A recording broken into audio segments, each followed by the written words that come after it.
ఏదో సాయంకాలం వేసవికాలం కష్టపడి ఇంటికి వచ్చాడు, కార్యాలయంలో పనిచేసి పడుకున్నాడు పడక్కుర్చీలో. ఏమండి అలా పడుకున్నారంది భార్య. అబ్బా వేడి ఎంత తాపం రోహిణీ కార్తీ, ఉండండి కాస్త పళ్ళరసం తెచ్చిస్తానంది. చల్లటి గాలి వస్తోంది దక్షిణం నుంచి. కళ్ళు మూసుకున్నాడు. 5:30 అయింది, సహస్రదీపాలంకార సేవ అవుతుంది స్వామికి వెంకటాచలంలో అని ఒక్కసారి స్మరించాడు. ఆ ఆనందనిలయ విమానం దగ్గరికి, ఆ వెంకటేశ్వర స్వామి వారి దేవాలయం యొక్క రాజద్వారం దగ్గరికి వెళ్ళేటప్పటికే ఉన్నటువంటి పెద్ద గడప, ఆ గడప కింద ఉన్నటువంటి ఇనప గొట్టం, గొట్టానికి ఉన్న కన్నాలు, కన్నాల్లోంచి తమకు తాముగా కారుతున్నటువంటి నీళ్లు, రాజద్వారానికి అటూ ఇటూ కట్టిన చిన్న అరటి చెట్లు, లోపల ఉన్నవాడు సమస్త ఐశ్వర్యానికి అధిపతి అని చెప్పేటటువంటి శంఖనిధి పద్మనిధి చిన్న చిన్న విగ్రహాలు చూశాడు. ఆ ఎర్ర తివాచీ మీదకెళ్ళి నిలబడితే ఆ గొట్టంలోంచి వచ్చినటువంటి కన్నాలలోని నీళ్లు కాళ్ల కింద కడిగేశాయి. పెద్ద గడప, దాని మీద ఉన్నటువంటి ఇత్తడి పళ్ళె అన్ని చూశాడు. వంగి 2 చేతులతో ముట్టుకుని నమస్కారం చేసి ఇలా దాటాడు. ఇలా తలెత్తి పైకి చూస్తే కుడివైపు గోడ మీద అనంతాచార్యుల వారు విసినటువంటి గుణపం కనపడింది. ఆ గుణపం చూసి కొంచెం ముందుకెళ్ళి ఇలా ఎడం పక్కకి చూశాడు. వెంకటపతి రాయలు, అచ్యుతరాయలు, వరదాజీ అమ్మాణ్ణి ఇలా కుడివైపు చూశాడు.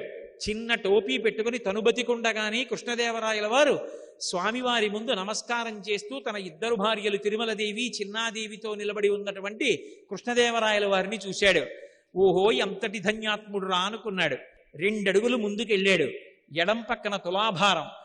ఏ బిడ్డలు లేని తల్లికి బిడ్డలిచ్చాడో, ఏ ఒక్క బిడ్డ ఉన్న బిడ్డ కాపదొస్తే ఆపద మొక్కులవాడ అనాథరక్షక గోవిందా అంటే కాపాడాడో, ఏ తల్లిదండ్రులు అనారోగ్యంతో ప్రమాదంలో ఉంటే వాళ్ళని రక్షించాడో అక్కడికి తీసుకొచ్చి సమర్పిస్తున్నటువంటి ఆ తులాభారం, ఓ పక్కన పోస్తున్న పటికి బెల్లం, బెల్లపు దిమ్మలు, ఆ చిల్లర నాణేలతో ఉన్న బస్తాలు, ఇటు కూర్చున్నటువంటి భర్త, తల్లి, తండ్రి, బిడ్డడు, తులాభారం వంక చూసి ఇంకొక 2 అడుగులు ముందుకేసి ఇలా ఎడం పక్కకి చూస్తే రంగనాయకుల మంటపం, లోపల పెద్ద శేషవాహనం, అక్కడ చిన్న అరుగు, అందులో తెల్లటి బట్టలు కట్టుకుని మెళ్ళో ఐడెంటిటీ కార్డ్స్ వేసుకున్నటువంటి టీటీడీ అధికారులు, ఆ పక్కనే తిరుమలరాయ మంటపం, దాని మీద ఒక పెద్ద ఇత్తడి పళ్ళెం, దాని మీద నల్లటి అక్షరాలతోటి మాలిక్ కాఫూర్ దక్షిణ దేశం మీదకి దండయాత్రకు వచ్చినప్పుడు సమస్త దేవాలయాల్ని కొల్లగొడుతున్నప్పుడు శ్రీరంగనాయక స్వామి ఆలయానికి కూడా వెళ్ళి అక్కడ దోపిడీ జరుగుతున్న సమయంలో రంగనాథస్వామిని రక్షించడానికి ఈ ఉత్సవమూర్తుల్ని తీసుకొచ్చి ఈ మంటపంలో కొంతకాలం ఉంచిన కారణం చేత ఈ మంటపానికి రంగనాయకుల మంటపం అని పేరు వచ్చిందన్న బోర్డు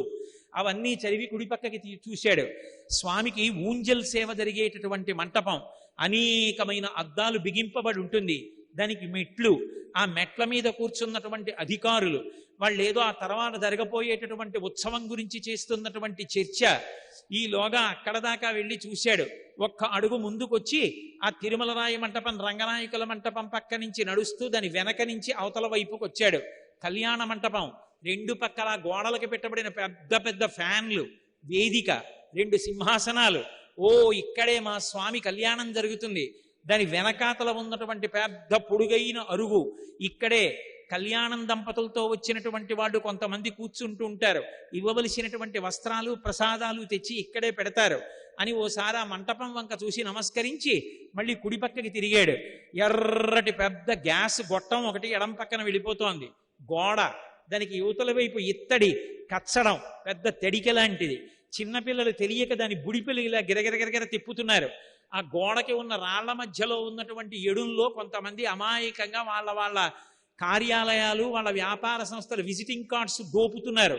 కొంతమంది కాశీతాళ్లు దోపుతున్నారు, కొంతమంది నాణేలు నొక్కుతున్నారు. అవి దాటుతూ కుడి కాలుకి ఈ చట్రం తగులుతుందో, ఎడంకాలుకి గ్యాస్ గొట్టం తగులుతుందో అని ఒబ్బిడిగా జాగ్రత్తగా నడుస్తూ అలా వెళ్ళాడు.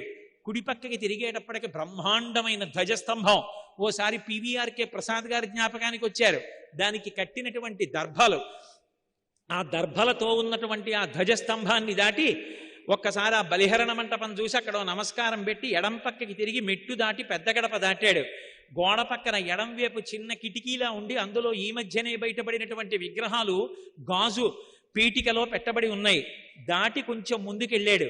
దేవాలయానికి విమానానికి మధ్యలో చిన్న ఖాళీ, తెల్లవారుజామునేమో ఇలా తలపైకెత్తి చూస్తే ఇంకా సూర్యోదయం ఇవ్వలేదు, పైన చీకటిగా ఆకాశం, స్వామివారి విమానపు పచ్చటి కాంతి కొడుతోంది పైకి. ఇలా కిందకి దిగి కొద్దిగా ముందుకు వెళ్ళాడు. ఎడంవేపు వరదరాజస్వామి, ఎదురుగుండా అద్దాల పేటికలో ఇలా పడుకున్నటువంటి రంగనాథస్వామి, దాటి కొంచెం ముందుకెళ్ళి కుడిపక్కకి తిరిగి ఆ తలుపులోంచి లోపలికి వెళ్ళాడు. వేలాడుతున్నటువంటి తెల్లటి పెద్ద దీపాల గుత్తులు, స్తంభాల మీద దశావతారాలు, అక్కడ స్వామివారి దేవాలయానికి అటూ ఇటూ ఉన్నటువంటి ద్వారపాలికలు, వాళ్ళ చేతులలో ఇలా పట్టుకున్నటువంటి దీపాలు, ఇలా వెనక్కి తిరిగి చూసేటప్పటికీ ఇలా రెక్కలు విప్పుతున్నటువంటి గరుడాళ్వార్, కొద్దిగా వెనక్కి చూస్తే రాజా తోడరమల్, మాతా మోహనాంగి, పితాబి, అక్కడ డప్పు ఒకటి పెట్టుకుని తెల్లవారుజామున దాన్ని ఢామ్ ఢామ్ కొడుతున్నటువంటి ఒక వ్యక్తి, కాగడాలు పెట్టుకుని సుప్రభాత సేవ చేసి వెళ్ళిపోతున్నటువంటి వాళ్ళు.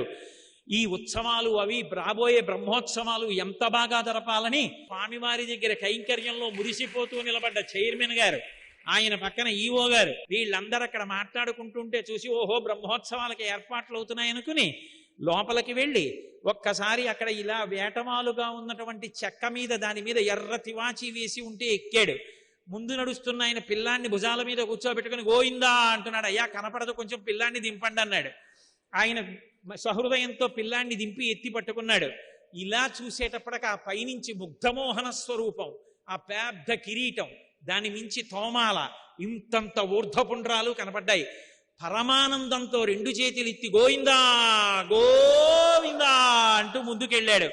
ఒక్క కడుగు ముందుకేస్తుంటే అరుగుల మీద స్వాముల వారి మూర్తులు, అక్కడే ఉన్న ఆ మంచం, ఏకాంత శయనం చేసేటటువంటి ప్రదేశం, ఇవి దాటి కొంచెం ముందుకెళ్ళాడు. మొదటి గడప కులశేఖరాల్వార్ పడి దగ్గర నించున్నాడు. పద్మపీఠం, దాని మీద ఆయన పాదాలు, ఆ పాదాల మీద పెట్టబడినటువంటి బంగారు తొడుగులు, ఆ పాదాలు, ఎవరైనా పాదాలకి కింద మంజీరాలు ఉంటాయి, పాదాలకి పెట్టిన మంజీరాలు కాకుండా మోకాళ్ళకి పాదాలకి మధ్యలో ఏటవాలుగా పెట్టబడినటువంటి పెద్ద పెద్ద అందెలు, వాటికి ఉన్నటువంటి చిరుగంటలు, ఆ పైన బలిష్టమైనటువంటి తొడలు, ఒంటి నిండా నగలు పెట్టుకున్న కారణం చేత పంచ పూర్తిగా కనపడకుండా అక్కడక్కడ కనపడుతుంది. తరిగొండ వెంగమాంబ గారు మహాతల్లి చెంచు నాటకం రాసింది. అందులో చెంచిత అమాయకంగా చెప్తుంది, అక్కడక్కడ బట్ట అతికించుకున్నాడు అంటుంది, పంచ కట్టుకున్నాడు, అంటూ గుడ్డ అంటించుకున్నాడు అంటుంది. ఎందుకంటే ఒంటి నిండా నగలం, అక్కడక్కడ పంచ కనపడుతూ ఉంటుంది. అలా అక్కడక్కడ కనపడుతున్న పంచ, పెద్ద అంచు, మెడలో వేసుకున్నటువంటి సాలగ్రామాల మాడలు, ఇలా ముందుకొచ్చినటువంటి వక్షస్థలం, శ్రీదేవి భూదేవి వాళ్ళకి చుట్టినటువంటి పుష్పాల మాలలు, మొలకి పెట్టుకున్నటువంటి నాగాభరణం, ఆ పైన మహానుభావుడు ఈ చేత్తో పట్టుకున్నటువంటి చక్రం, ఈ చేత్తో పట్టుకున్నటువంటి శంఖం, ఇలా చూపిస్తున్నటువంటి వరదహస్తం, దాని నిండా వజ్రాల తాపడం, ఇందరికీ అభయం ములిచ్చు చేయి కందువకు మంచి బంగారు చేయి అని అన్నమయ్య పొంగిపోయినటువంటి ఆ చెయ్యి, ఆ కంఠం, దాని మీద త్రివళులు, సున్నా చుట్టినట్టున్న చిరునవ్వు నవ్వుతున్నటువంటి ముద్దులొస్తున్నటువంటి చిన్న గుండటి మూతి, దాని కింద గడ్డం, గడ్డం మీద కర్పూరపు మచ్చ, సంపంగి మొగ్గల కొనతేరినటువంటి కోటేరు లాంటి ముక్కు, కళ్ళు ముక్కు కప్పుతూ పై వరకు పెట్టినటువంటి ఊర్ధ్వపుండ్రాలు, దాని మీద అంత పొడుగున వజ్రాలు తాపడం చేసినటువంటి కిరీటం, ఈ చేతి మించి అలా కిరీటం మించి ఇలా దిగినటువంటి పెద్ద తోమాల, ఆ స్వామి దివ్యమంగళ విగ్రహాన్ని పైనుంచి కిందకి, కింద నుంచి పైకి చూసి పరమ సంతోషాన్ని పొందాడు. అర్చకులు నీరాజనం పెద్ద గరిటె లాంటిది పట్టుకుని కింద నుంచి పైకి ఇలా తిప్పుతుంటే ఆ కర్పూర కాంతులలో స్వామివారి దివ్యమంగళ విగ్రహాన్ని చూసి పరవశించిపోయాడు. ఆనందపడిపోయి ఆ మూర్తిని చూసి అక్కడి నుంచి బయలుదేరి, జీవితంలో ఎప్పుడూ ఇలా నడిచేవాడు వెనక్కి తిరిగి రావడం అలవాటైన వాళ్ళ ఇలాగే చూస్తూ కళ్ళప్పగించి గోవిందా గోవిందా అంటుంటే, అయ్యా వెనక చాలా మంది ఉన్నారు, నడవండి నడవండి అంటుంటే అక్కడ దాకా వచ్చి వెళ్ళిపోలేక మళ్ళీ ఇలా ఓసారి తొంగి చూసి రాజద్వారం దగ్గర నమస్కారం పెట్టి ఇలా ముందుకెడితే కుడి చేతి పక్కన ఘంటామంటపం, అందులో గంటలు, ఆ గంటలు వాయించడానికి ఘంటాపాణి దాటి ముందుకెళ్ళి ఇలా కుడి చేతి వైపు చూస్తే ఉత్తర ద్వారం మీద పడుకున్నటువంటి శేషశయనమూర్తి, నాభికమలంలోంచి బ్రహ్మగారు, అది దాటి ముందుకెడితే కుడి పక్కన బంగారు బావి, అది దాటి మెట్లెక్కి ఎడం పక్కకి వెళ్ళేటప్పటికీ మహాతల్లి వెంకటేశ్వర స్వామి వారి తల్లిగారు, అమ్మా రాత్రి వెంకటేశ్వరుడు నీకు కాళ్ళు పట్టడానికి వచ్చినప్పుడు కాకినాడ నుంచి కోటేశ్వరరావు వచ్చి వెళ్ళాడని చెప్పమ్మా అని నేనంటే, ఓరి పిచ్చివాడా నేను చెప్పడం ఏమిట్రా, నిన్నటి నుంచి వాడు చెప్తున్నాడు కోటేశ్వరరావు వస్తాడంటున్నాడు రా, ఇదిగో అప్పం పట్టుకెళ్ళాను అమ్మవారు అప్పం ఇస్తే అప్పం పట్టుకుని ఇలా వచ్చి అరుగు మించి నడిచి వెనక్కి వెడుతుంటే బొమ్మలకు దసరాకి పెట్టినట్టుగా బోలెడన్ని వరస, అందులో ఇలా నోటికి చెయ్యడ్డు పెట్టుకున్న ఆజ్ఞాపాలక హనుమ, సుగ్రీవుడు పెద్ద గరిటె లాంటి దాంతో తీర్థం చేతి నిండా పోస్తే కింద పడకుండా ఉత్తరీయం పెట్టుకుని 3 మాటలు బుచ్చుకుని నా తల పట్టేసేంత పెద్ద పాదుకలు వైష్ణవ అర్చక స్వాములు తల మీద పెడితే, అమ్మయ్య స్వామి పాదాల కిందున్నాను నాకు బెంగలేదని ఆయన పాదుకల కింద తలపెట్టి మురిసిపోయి కొంచెం ముందుకెళ్ళి మెట్లు దిగి వెనక్కి వచ్చి బావి దగ్గర నుంచి చూస్తే సింహం మీద కాలు మీద కాలేసి కూర్చున్నవాడిలా ఆ మహానుభావుడు విమానంలో వెంకటేశ్వర దర్శనం చేసి కొంచెం ముందుకొచ్చి ఆ అరుగు మీద చూసి ఇక్కడే వస్త్రాలంకార సేవ చేసుకునే అదృష్టం పొందిన వాళ్ళకి పట్టుబట్టలు ఇస్తారని అక్కడి నుంచి కొంచెం ముందుకెళ్ళి మళ్ళీ కుడి పక్కకి తిరిగితే ఆ విమానం కనపడుతుంటే ఎడం పక్క అరుగు మీద గాజు అద్దాల వెనక తెల్లటి బట్టలు కట్టుకుని నోట్ల కట్టలు బంగారం వెండి లెక్క పెడుతుంటే నోరు తెరిచి ఒకసారి అలా చూసి ఏమి ఐశ్వర్యవంతుడవయ్యా మహానుభావ అని మనసులో అనుకుని ఇచ్చట కర్పూరము వెలిగించరాదు, కొబ్బరికాయలు కొట్టరాదు అని బలిహరణ మంటపం కింద వెనకాల గోడ మీద బోర్డు చూసి తెలియకి ఇక్కడ కర్పూరం వెలిగిస్తారలా ఉందనుకుని కొంచెం ముందుకెళ్ళి ఇలా తలెత్తి చూస్తే ఎదురుగుండా వెంకటేశ్వర స్వామి వారి యొక్క కథావృత్తాంతం అంతా బొమ్మలుగా చెక్కబడి గోడ మీద ఉంటే మన కంటెదురుగుండా ఉన్నది ఆ చెలికెత్తెలందరూ పద్మావతీదేవి చెలికెత్తెలు వెంకటేశ్వరుణ్ణి రాళ్లు పెట్టి కొడుతున్నప్పుడు గుర్రం మించి దిగుతున్న సన్నివేశం ఎదురుగుండా కనపడితే అక్కడ దాకా వెళ్ళి విమాన వెంకటేశ్వర దర్శనానికి ఈ మధ్య వెడల్పుగా కట్టిన మెట్లెక్కి విమాన వెంకటేశ్వరుడి వంక చూస్తూ ఇలా కుడిపక్కకి తిరిగితే స్వామివారికి కావలసిన చందనం తీసే దొంగలు, చందనం తీసేవాళ్ళు వెనక వెంకటేశ్వరుడి మూర్తి గోడలో కనపడితే ఇలా తలపైకెత్తి చూస్తే లోపల ఉన్న మూర్తి విమానంలో ఉండి పక్కన తోక తలకి తగిలేటట్టు వెంకటేశ్వరుడు, ఆయనకి కుడి పక్కన చేతులెత్తి ఆడుకుంటున్న చిన్ని కృష్ణుడు, ఆ పక్కన రెక్కలు విప్పుకున్న గరుడాళ్వారిని చూసి 2 చేతులెచ్చి స్వామికి నమస్కరించి విమాన వెంకటేశ్వర తొందరగా పునర్దర్శనాన్ని ఇప్పించమని కొంచెం దాటి ముందుకెడితే ఎవరో గుర్తుపట్టి ఒక్కసారి ఇలా రెండని లోపలికి తీసుకెళ్లి స్వామివారు కట్టి విప్పిన పట్టుబట్ట నెత్తి మీద పెడితే అబ్బా అమ్మ విప్పినటువంటి చీరలతో కుట్టినటువంటి బొంత మీద పడుకున్నంత సంతోషంగా ఉందని మురిసిపోయి స్వామివారికి ఒళ్ళు తుడిచిన ప్లోత వస్త్రం ఇలా కళ్ళజోడు తీయండని ముఖం మీద పెడితే ఆ కర్పూర కాంతులకి ముఖమంతా ఒక చిన్న తిమ్మిరిక్కినంత సంతోషం కలిగితే ఏకాంత సేనల్లో నైవేద్యం పెట్టిన జీడిపప్పు చేతిలో పెడితే భార్యకిచ్చి భద్రంగా పట్టుకో కొంగులోమని అక్కడ స్వామివారు రాత్రి పడుకున్నటువంటి చిన్న మంచం, దానికి ఉన్నటువంటి కోళ్ల మీద గుండ్రటి కొక్కేలు, దానికి ఉన్న నవారు చూసి అక్షతలు తల మీద వేసి తీర్థం ఇస్తే తీర్థం ముచ్చుకుని నన్ను అనుగ్రహించావయ్యా తండ్రి అని ఆ మెట్లు దిగి కొంచెం ముందుకొచ్చి అన్నమయ్య భాండాగారం వంక చూసి మెట్లెక్కి ఎడం పక్కకి తిరిగితే భగవద్ రామానుజులు ద్వాదశోద్ధపుండ్రములు పెట్టుకుని కూర్చునుంటే విశిష్టాద్వైత మత ప్రవర్తకాచార్యులు పరమభక్తి తత్పరుడు భక్తి మార్గాన్ని చెప్పిన వారిని రామానుజాచార్యుల వారికి నమస్కారం చేసి కొంచెం ముందుకెడితే యోగ నరసింహ పెరుమాళ్ళని చెప్పి ఆరగించి కూర్చున్నాడు అల్లవాడే అన్నట్టుగా ఇలా 2 చేతులు పెట్టుకుంటే ఈ చేతుల చివర ఉండేటటువంటి నున్నని బొడిపిలు కూడా కనపడుతుంటే ఆ వేళ్ళు గోళ్ళు ఆయన దంస్త్రలు కనపడుతుంటే ఆకుపచ్చటి పట్టుపంచ పెద్ద ఎర్రటి అంచు చూసి ఓ నమస్కారం చేసి కొంచెం ముందుకెళ్ళి ఇదే శంకుస్థాపన చేసిన స్తంభం అని చాలా మంది ప్రదక్షిణం చేస్తుంటే ఎందుకైనా మంచిదే అని మనము చేసి అక్కడి నుంచి ఇలా వెనక్కి తిరిగి వచ్చి మెట్లు దిగుతుంటే కుడి చేతి పక్కన ఇచ్చట కూర్చుండరాదు అని బోర్డుండి స్వామివారికి కర్పూర నామాల కోసం తీసేటటువంటి గరుకు పళ్ళె ఉంటే పరమభక్తులై అమాయకత్వంతో దాన్ని కూడా ఇలా ముట్టుకుని తల మీద పెట్టుకుని కళ్ళకద్దుకుంటున్న భక్తుల్ని చూసి నవ్వుకుని కిందకి దిగి అలా ముందుకెడి మెట్లెక్కితే పెద్ద హుండీ కనపడితే జేబులోంచి తీయగలిగిన 1000 రూపాయల కట్ట తీసి అందులో వేసి, మానసిక దరిద్రంలో కూడా దరిద్రమే,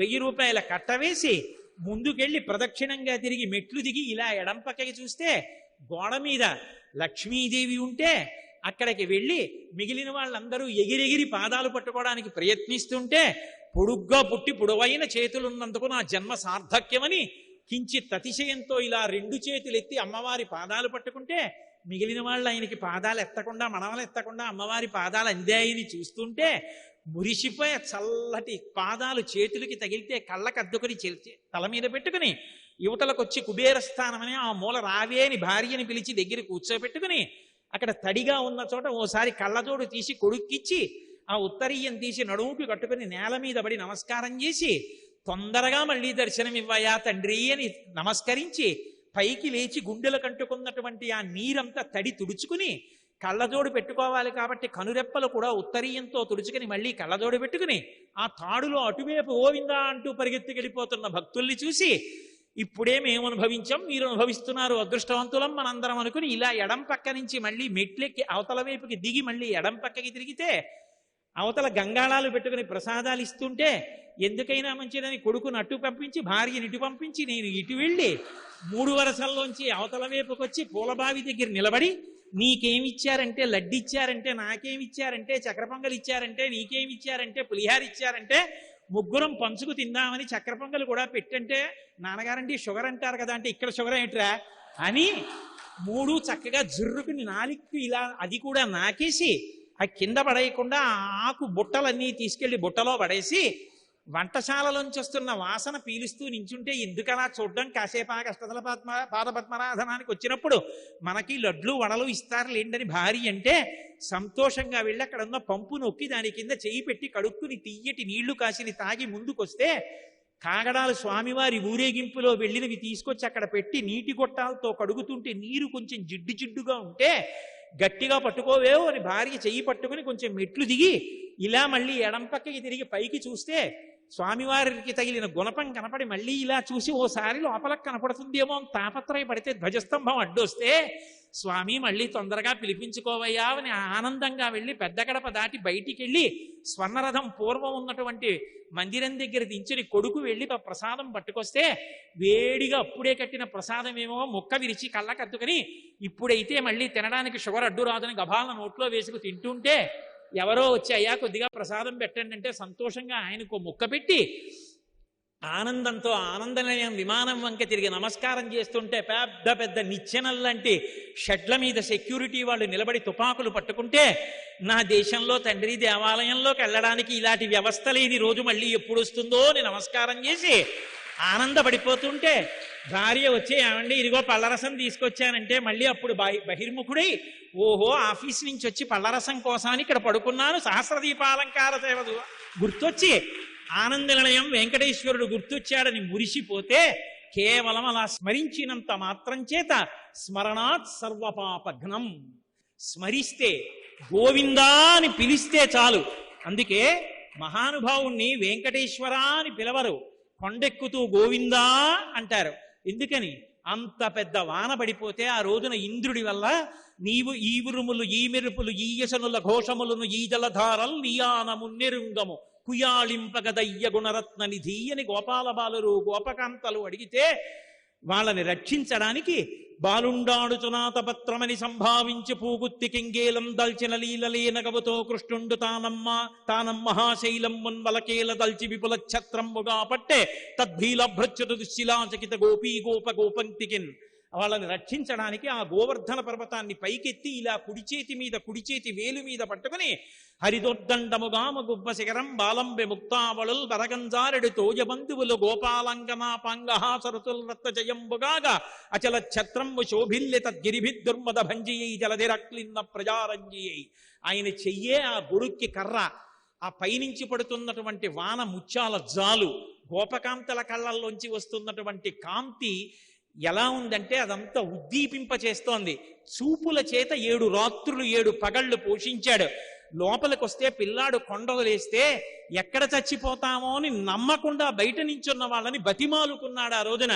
బాలుండీతడు కొండదొడ్డది మహాభారంబు సైరింపగాదాలండోజని దీని కింద నిలువంచింతింపగా బోలదు ఈ శైలాంబో నిధి జంతు సంయుత ధరా చక్రంబు పైపడ్డ నాకేలల్లాడదు బధులార నిలుడి క్రిందన్ ప్రమోదంబునన్. నన్ను నమ్మండి, ఈ కొండ పడదు రెండని బతిమాలి పిలిచి రక్షించాడు. అలా రక్షించాడు కాబట్టి గోవిందా అన్న నామాన్ని పొందాడు. గోవిందా గోవిందా ఎక్కడ చూసినా గోవిందా. ఆఖరికి తలుపు తీయకపోతే కంపార్ట్మెంట్లో కోపంతో గోవిందా గోవిందా గోవిందా గోవిందా గోవిందా. తలుపు తీయడానికి తాళాలు పట్టుకొస్తే సంతోషం గోవిందా గోవిందా. తలుపు తీస్తే గోవిందా గోవిందా గోవిందా గోవిందా పరుగులు. అసలు ఏం మాట్లాడాలన్నా ఆ గోవింద నామంలో ఉన్నటువంటి వ్యగ్రతని బట్టి శాంతాన్ని బట్టి వాడి కోరిక అర్థం అవుతుంది. తప్ప గోవిందా తప్ప ఇంకోటి ఉండదు. కొండ ప్రతిధ్వనిస్తూ ఉంటుంది. అలా ఆ గోవిందనామాన్ని సంపాదించుకున్నటువంటి ఆ ఏడుకొండల వెంకటేశ్వరుడు కలియుగంలో కలిపురుషుడి నుంచి మన్ని రక్షించడానికి వచ్చి ఆ పర్వతం మీద నిలబడి ఉన్నాడు. అటువంటి మహానుభావుడి నామం చెప్పిన, ఆ గోవిందనామం పలికిన, మానసికంగా దర్శించిన, ఒక్కసారి స్మరించిన సమస్త పాపములు పోతాయి. వజ్రకవచం కట్టుకున్నట్టే. ఇక కలిపురుషుడు దగ్గరికి లాలేడు. లిబాధ మాన్ప తిరుమల కలియుగ వైకుంఠమనగ గైసేసిన మీ సలలిత కరుణా హృదయము కలలోనను మరువరాదు కంజదళాక్షాని. కేవలం కలియుగంలో మనుష్యులు అనేకమైనటువంటి పాపకర్మలు చేసి లెక్కలేనన్ని ఆపదలు ఎదుర్కోవలసిన అగత్యం ఏర్పడుతుందని తాను వైకుంఠమును విడిచిపెట్టి సప్తగిరుల మీదకొచ్చి వెంకటాచల పర్వతం మీద ఆనందనిలయ విమానంలో తాను విరాజమానుడై పిలిచినంత మాత్రం చేత పలికి ఉద్ధరించేటటువంటి ఆ భగవంతుని యొక్క కరుణాహృదయాన్ని మనం ఎన్నటికీ మరువకూడదు అని ఆయనకి ప్రస్తుతి చేస్తూ, కలిబాధ మాన్పడం కోసం ప్రధానంగా మనుష్యులు ఆశ్రయించవలసినటువంటి రూపాలలో ఒకటి చండీస్వరూపం. కలవు చండీ అని. చండీ పరదేవత అంటే చెడి కోపనే ఇతి చండిహి అని. చండీ హోమం చేస్తున్నారు అంటారు. దుర్గా సప్తశతీ మంత్రాలతో అనుసంధానం చేస్తారు. అందులో ఆ చండీ పరదేవత కోపంగా ఉంటుంది అని. కోపంగా ఉంటుంది అన్న మాటని కొంచెం జాగ్రత్తగా అర్థం చేసుకోవాలి. దేని మీద కోపం, ఎందుకు కోపం? కోపం అనేటటువంటిది ప్రబల శత్రువని, కోపం ఉండకూడదని సామాన్యమైనటువంటి మనుష్యకోటికే ప్రబోధం చేస్తున్నటువంటి ఋషులు ఉండగా, అమ్మవారికే కోపం ఉంటే ఇంకా దానికన్నా గర్హనీయమైన విషయం లోకంలో ఉంటుందా? మరి అమ్మవారికి కోపం ఎందుకు అంటే, ఆవిడ కోపం మన మీద కాదు, ఆవిడ కోపం ధర్మం మీద కాదు. ఆవిడ కోపం దేని మీద అంటే అధర్మం మీద. ఎక్కడ అధర్మం ఉన్నదో, అరే ఇది నాశన హేతువని ఎందుకు తెలుసుకోడు? తక్షణం ఫలితాన్ని ఇచ్చినట్లు కనపడుతుంది, కానీ దీర్ఘకాలమునందు చాలా ప్రమాదకారి. ఆ విషయాన్ని ఎందుకు తెలుసుకోలేకపోతున్నాడు? అందుకే శంకర భగవత్పాదులు సౌందర్యలహరి చేస్తూ ఒక మాట అంటారు, భ్రువౌ భుగ్నీకించిత్ భువన భయభంగ వ్యసనిని అంటారు. అమ్మవారు యథార్థానికి ఇలా కూర్చోవాలి, కానీ ఆవిడ ఇలా కనుబొమలు కొద్దిగా ముడేస్తుందిట. బాగా ముడేసి తీవ్రంగా కళ్ళు విప్పిందనుకోండి, ఎవరు దగ్గరికి వెళ్ళరిగా, భయం. కానీ ప్రసన్నంగా చూస్తూ ఉంటుంది, కానీ కనుబొమలు ఇలా కొద్దిగా ముడేస్తుంది. కనుబొమలు ఎప్పుడైనా ముడిపడితే దాని ఉద్దేశ్యం ఏమిటి అంటే ఏదో ఆలోచనా ముద్ర, దేని గురించో ఆలోచిస్తున్నారు అని. ఆవిడికి ఏముంది ఆలోచించడానికి? ఆవిడికేం లేదు. ఆవిడ ఎప్పుడూ నిరంతరం ఆనంద స్వరూపిణి. అటువంటి తల్లి దేని గురించి ఆలోచిస్తుంది అంటే, శంకరాచార్యులు వారు అన్నారు, అరే ఈ మనుష్యులకు నేను బుద్ధి ఇచ్చాను కదా, బుద్ధి ఇచ్చినప్పుడు వీళ్ళకి ఏదైనా ఇబ్బంది ఏర్పడితే నా వంక తిరిగి అమ్మా అని పిలిస్తే పలకడానికి సిద్ధంగా ఉన్నాను కదా, ఉన్నప్పుడు వీళ్ళెందుకు నా వైపు తిరగరు? నా వైపుకి తిరగకుండా, అమ్మా అని పిలవకుండా, అధర్మం ఏదో అప్పటికప్పటికి కాస్త మంచి ప్రయోజనం ఇచ్చినట్లు కనపడుతుంది కదా అని దాన్ని ఎందుకు పట్టుకుంటూ ఉంటారు అని, భ్రువౌ భుగ్నీకించిత్ భువన భయభంగ వ్యసనిని. నీకు అధర్మం పట్ల అనురక్తి కలుగుతుంటే నా వైపుకి తిరిగి అమ్మా అను. నీకు ధర్మం మీద అనురక్తిని కల్పిస్తానుగా, నేను కాపాడతానుగా, నేను రక్షిస్తానుగా, నన్ను ఎందుకు పిలవవు నేనుండగా? పిలవకపోతే ఏం నువ్వు రక్షించకూడదా అంటే, మరి మనుష్య ప్రాణికి బుద్ధినిచ్చిందిగా అమ్మవారు, బుద్ధినిచ్చినప్పుడు అమ్మా అని కనీసం పిలవాలిగా, అలా ఎందుకు పిలవరు వీళ్ళు అని కొద్దిగా కనుబొమలు ఉడివేస్తుంది. సర్వం శ్రీ ఉమామహేశ్వర పరబ్రహ్మార్పణమస్తు. స్వస్తి.